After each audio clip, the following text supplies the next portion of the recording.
Hey there, this is Sadie Lockhart, the Community Engagement Manager of Mission Forward. Thanks so much for listening today. And now, a word from the folks who made today's episode possible, the Johnson Foundation at Wingspread. When connection feels harder than ever, division is easy, but progress isn't. The Johnson Foundation at Wingspread brings people together at their historic Frank Lloyd Wright Design Campus to convene leaders, communities, and changemakers to tackle today's toughest challenges. From community-centered initiatives to private retreats and executive gatherings, Wingspread is where dialogue turns into action and vision becomes reality. Discover the power of convening at johnsonfdn.org or wingspread.com. That's johnsonfdn.org or wingspread.com. And now, on to the show. We talk a lot about leadership, but presence, that's where the real work happens.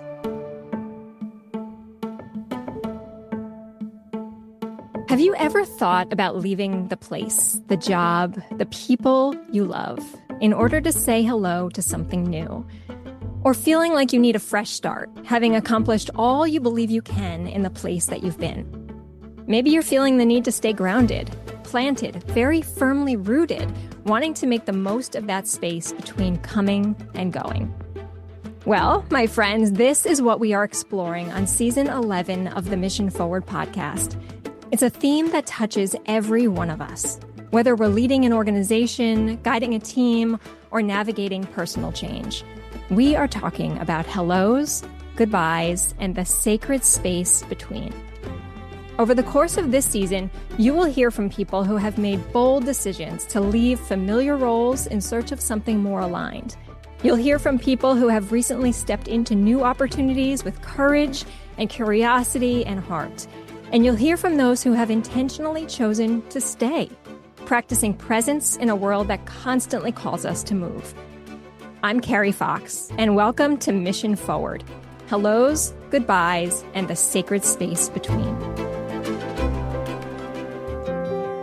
So here we are, episode 1 of season 11, and more than 150 shows into this show that I love bringing you every season.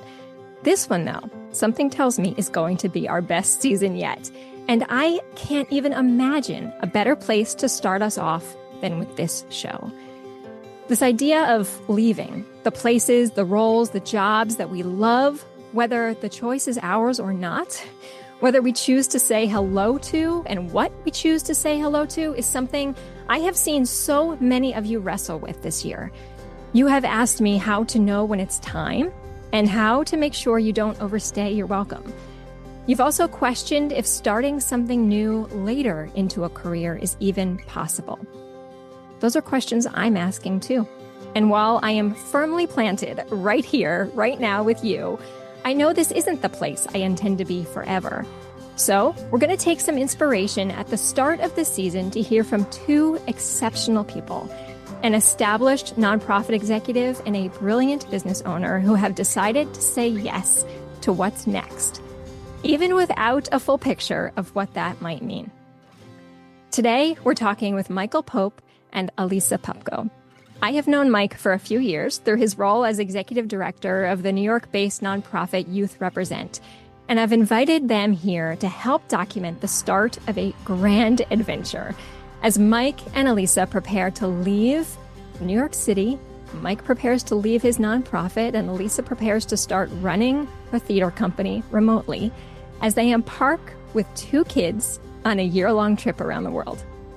That, my friends, is quite a hello. So Mike and Elisa, thanks for being here. Welcome to the show on these last days in the U.S. before you take off on a world tour. Thanks so much for having us. You two have to tell me, because this is like the dream that so many of us have. This idea of like, what would happen if we just left? Well, how in the world did you two get to be able to say, that's what we're doing? Yeah, it's wild. First off, Carrie, thank you so much.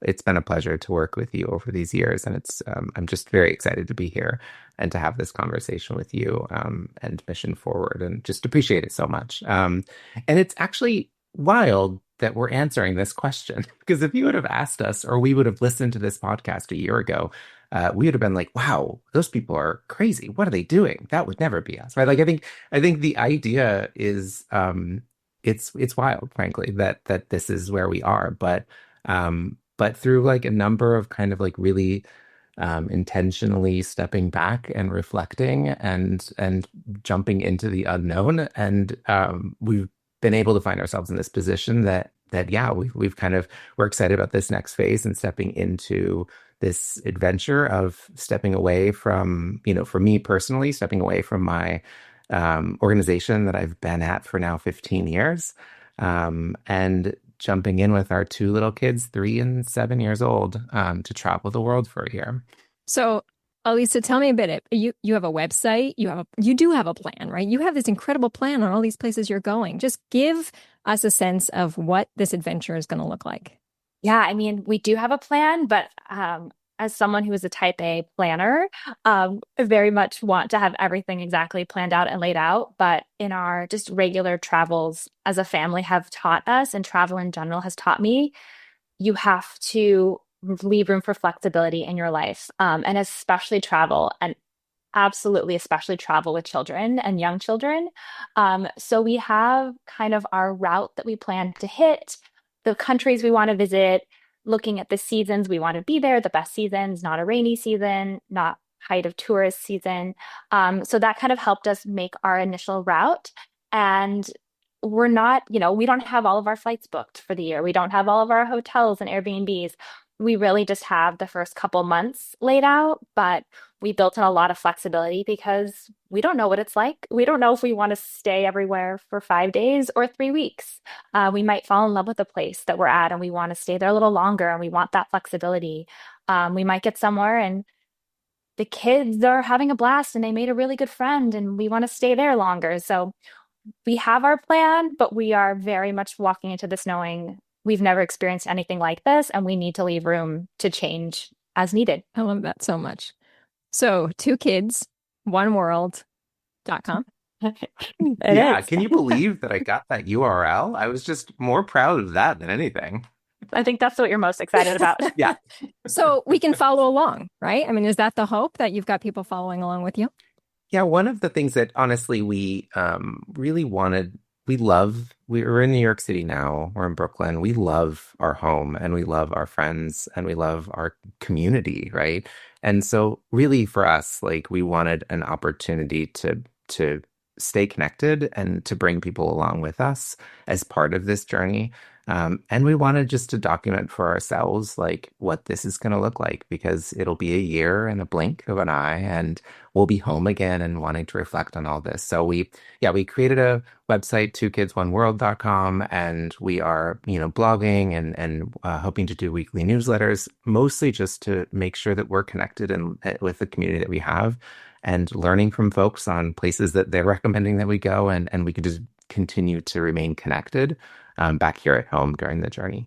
And also, I'm going to attempt as much as possible to be also sharing on social media, which is not Mike's world. I'm a little bit more the Instagram savvy one. So just for me, I love social media as a way to, visually document what my life is like. And so hoping to do that as well.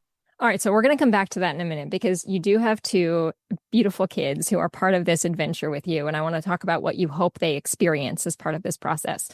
But first, I want to go back to that moment, right? That so many of us have these fleeting big ideas of the what if we just left everything and did this? And then something in us kind of squashes that idea and we just get back to work the next day. But there was something about, if I recall, a run you took and a conversation you had that made a fleeting idea turn into a website and a world adventure. So tell us more about that. A quick context so that you understand how wild this is. If you know the old television show Dharma and Greg, that is Elisa and I, right? In many ways, I am the planned lawyer. I have the, kind of the finances, through the retirement plan, everything figured out. And I've known what I wanted to do working in racial criminal justice since, frankly, I was in middle school. And there was very much a plan.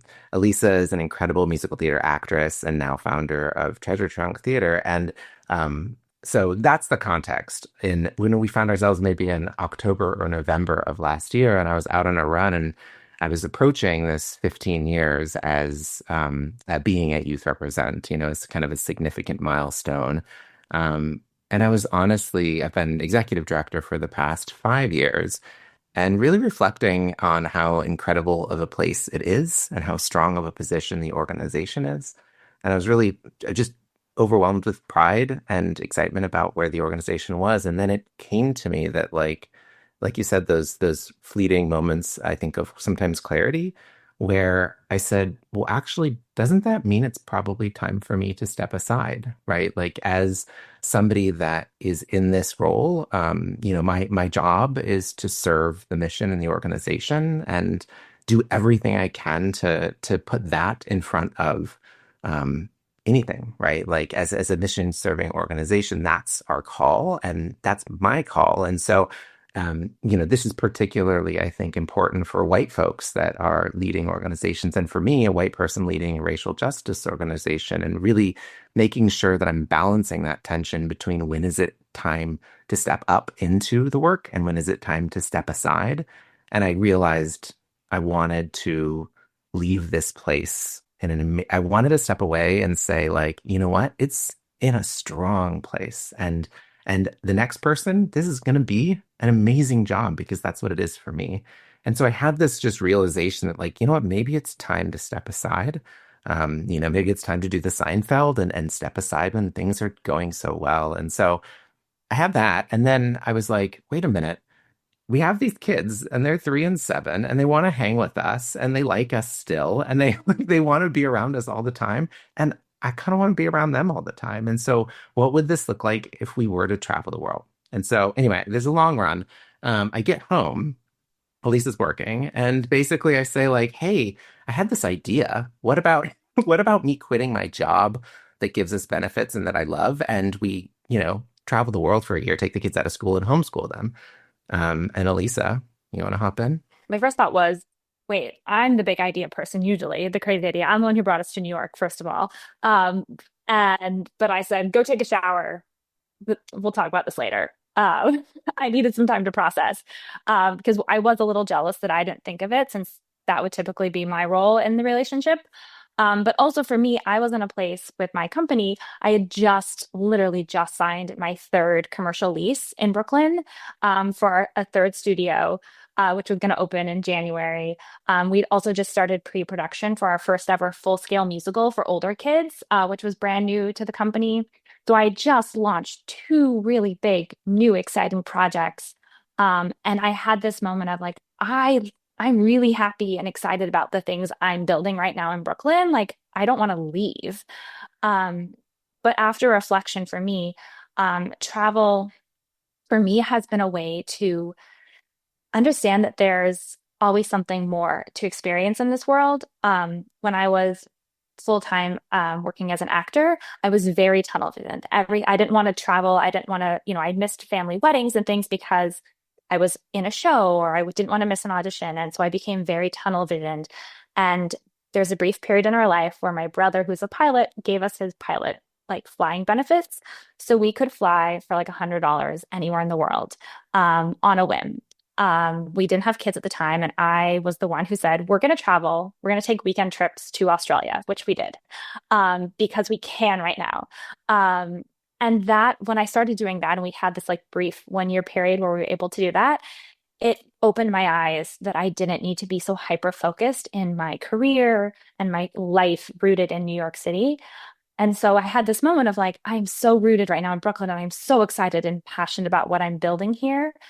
But there's this opportunity all of a sudden. And remember that time when you had that tunnel vision and how much your world opened up literally by traveling. You have the chance to do that again, and you have the chance to experience it with your kids. So I said, all right, let's do it. Why not? I think about all the times that someone has said to me, just take a break. And that could be literally like take a 20-minute break. And I'll say, my answer is, I can't. And I love that the two of you said, okay, like, let's just figure this out. I want to hear what you thought people were going to say. That could be Mike, your employees. That could be Elisa, all of the people you work with in the theater, what you thought they were going to say. And what did they say? How have they reacted? I thought my amazing team, I thought they were all be like, "What? You're leaving? You've got to be kidding me." Um, but every single one of them were so supportive. They were like, "Go, that's amazing. Like, we got this." And I think one thing I've learned as a leader, is to by stepping back, you empower your team to grow and learn, and make your company better in that experience. I first experienced that just having kids, right? The two times I was on maternity leave, I had to take a step back because you literally can't be working while you are giving birth, as much as I thought I could with the first one. So that taught me like, oh, I stepped back and look how much everyone on my team has grown and how much better off the company came because of their growth. And so it was amazing to see their support and for me to know, wow, we're all going to grow and my company's just going to be stronger because of that. Oh, I love that. And you're not disappearing, right? I mean, you're going to keep No, working yeah, remotely. I'm going to work remotely. I'm going to check in, but they're all amazing. And I'm just kind of there to check in and just because it's my baby, I want to know what's going on. Amazing. Absolutely amazing. And Mike, how about you? Yeah, I think so. It is different because for I think the primary reason that I am, stepping down. Like we're appointing an interim executive director, and I'm stepping away, and so, you know, um, it was it was a reminder in what it means to be a leader during change management, right? And I have spent 5 years leading the organization and creating systems and structures so that with the vision being the less that I'm centered, the better, right? The less that it's about me and the more that it's about the work. Um, but, I have great relationships with staff and I think it was hard. But I think with my board and with my staff, and that you think what's been really incredible, honestly, is the larger community. I can say without hesitation, there's not anybody outside of or inside of either organizations that isn't like, oh my God, that's amazing. And particularly parents that have kids that are older than ours are like, yes, like do that. And so I think for me, it's been really nice where Lisa and I sometimes we many times come up with these ideas and they're kind of wild. And people sometimes are like, that's wild. You shouldn't do that. And we're like, we're doing this. This is not one of those. This is one of those where people are like, this is something I wish that I had done. And so, we're deeply, deeply terrified and anxious and excited and all of those feelings. But having that group of people that are like, this is the thing that I wish I would have done when my, daughter was 7 and my son was 3, right? Right. Right. Yeah. Because you blink and they're going to be in high school like mine are. And it's hard to imagine that time just goes so fast. My hope is that we get you back here in a year and you reflect on this adventure. And so what I would love you to maybe put into the world is what you hope happens as a result of this. If you think about life through your kids' eyes for the next year, what do you hope sticks with them and with you about this process? For me, I think I did not travel internationally as a child. It was not until my brother's flight benefits that I actually started going international places. And I think that what especially international travel does, and especially in the climate and the world that we are in right now with so much angst and conflict and fear, is just showing that we all are humans. Like it really gives you that human connection, and not to sound super cliche, but I find myself, we frequent playgrounds everywhere we go. With the age of our kids, we're always at a playground in every city and country we go to. And a lot of times my daughter will say to me, she's a very social child, and she'll be like, Mommy, how am I going to play with these kids? Like they don't speak English. And this is super corny, but I tend to quote the It's a Small World lyric. And I say, a smile means friendship in every land. And so I tell her, just smile and wave. You can say hello in English, but it's like if you smile and wave, they know that you're saying hello to them in a friendly way. And then that can start the playing together. And it's really amazing to watch. And so I love seeing the beauty and the innocence of children who just accept all, especially in a playground environment. And so I really hope that is like instilled in them, and a lasting impression they have of this is just seeing how people live around the world and how we're all humans and we all can exude kindness no matter where we are and what language we speak and how we dress and, you know, our religion or any of those differences. I wrote earlier this week, we're recording this in mid-August, and I wrote earlier this week about the importance of laughter and how when we're kids, you know, we average 300 or 400 laughs a day. And somehow by the time we're adults, we're lucky if we get 15 chuckles a day. It just doesn't happen, right? And where all that joy goes, where we put it, I don't know, but we kind of forget about it. And I love that you're going to be thinking about this through how to give them experiences that make them happy and make you happy and fulfill your life in a whole different way that you just wouldn't have known if you didn't take this leap. And also, hopefully, you know, we are in a fraught time in our country right now. And I hope that through seeing the world and remembering that the American history is quite short, many other countries have managed through similar situations that we're going through now. And so I really also hope that kind of a global view and a global lens of what's happening will help us have a better understanding of what that response looks like. How do you build community? How do you build community across divide, across significant, differences? And I'm really hopeful that that's something that we'll be able to have more reflections on. So when we come back, we can bring that to, our home and our community in Brooklyn. Well, and you're going to come back and tell me all about it. So I'm excited to hear that. We're definitely going to be following along with you.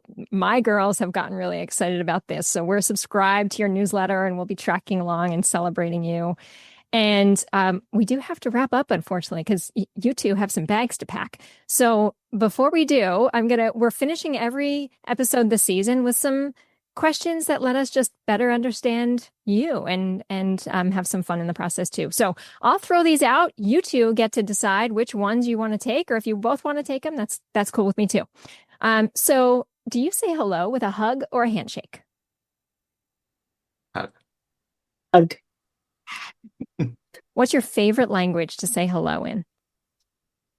Konnichiwa. French. Bonjour. Nice. You can see mine. Ciao. Yeah. What's one thing you never leave home without? My phone and my chapstick. I think that's good. Yeah. Cool. And in this big game of life, why not end with a little question? In this big game of life, what's one thing you hope to leave behind? I hope that people, when that moment comes, they hold on to the what if, and they hold on to that, and they don't let it go, and they think, but what if we did this? I'll let that be the answer. Well, you two are reminding us the power of saying what if and being open to the possibilities of that answer. So thank you for starting us. Thanks for indulging me and letting me ask questions and pretend I can come along with you. And maybe someday I'll go on my own adventure like yours. But I'm so excited to watch where you go and what you experience, and excited to see you on the other side. Thank you, Carrie, and thank you again for everything that you do at Mission Forward. I mean, we've been able to work together, as you indicated, and we've even won some awards together. I mean, not to throw some wonderful credit that way, but it's been amazing, and I'm really excited to share this with you and with your audience. Thank you, Carrie. We'll talk to you in a year. Sounds great. Thank you.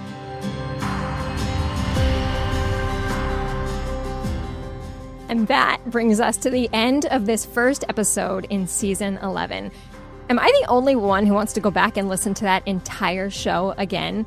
I just loved that and love how that kicks us off on the wonderful season ahead. So for wherever you're going, for wherever you've been, and for wherever you are right now, I'll see you here next time.